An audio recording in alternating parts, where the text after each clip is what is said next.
भाऊंनी जाताना सगळी प्रॉपर्टी ना ती माझ्या नावावर केली आणि ती 25 लाखाची जी एफडी आहे का त्यातलं पण तुला काय भेटणार नाहीये. आता जी राहतं घर आहे ना तेच तुला फक्त भेटणार आहे. अरे सगळं तुला दिल्यावर माझ्याकडे राहणार काय? तर तू माझा भाऊ आहे त्यामुळे मी तुला प्रेमात सांगतोय सगळं. हो काय झाले हो तिकडं एवढी गर्दी कसली दिसतीये? अहो ते मेहता बिल्डर नाही का आपले, ते वारले ना राव बिचार. अहो तो 300 कोटीचा मालक असलं नशीब घेऊन आलता. फुल माल नुसती नोट नुसतीच नोटा. अहो हा तोच 300 कोटीचा मालक जाताना काहीच घेऊन गेला नाही बरं का. चला येतो.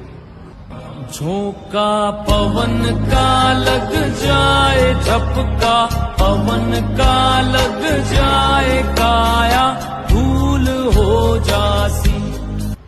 दादा मला काही नकोय सगळं तुलाच ठेव. काया धूल हो जासी.